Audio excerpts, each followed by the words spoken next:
Salam xanımlar, yavaş-yavaş köçə hazırlaşırıq deyə dünən geyimlərimi qutuladım. Ona görə sizinlə vlog paylaşa bilməmişəm.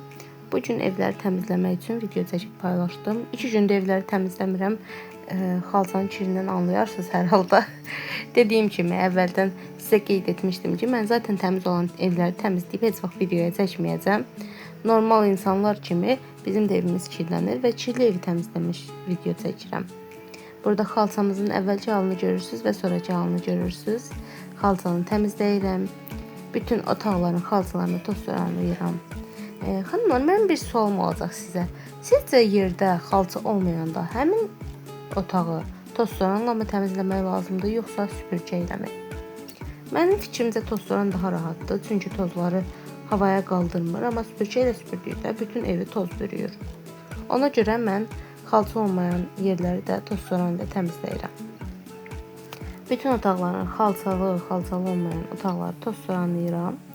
Toz soranladıqdan sonra isə bütün otaqları silib təmizlədim. Bu gün yeməyi mən bişirməmişəm.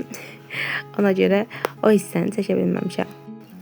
Xanımlar, yorumlarda bildirin görüm. Sizin fikrinizsə yay aylarında evlər hər günmü silinməlidir, yoxsa 2 gündən birmi?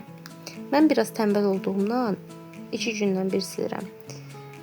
Bəzən bir gün fasilə verib silirəm, amma bəzən 2 gündən bir. Bəs siz necə? Mənim kimi tənbəlsiniz, yoxsa zirəksiniz? Bunu yorumlarda qeyd edərsiniz. Bütün otaqları silmə prosesini çəkə bilmədim, telefonun zayitkası az olduğundan. Amma bir otağın silinmə prosesini çəkdim.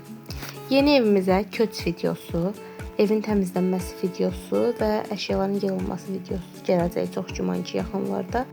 Takip etmeyi unutmayın. Hələlik.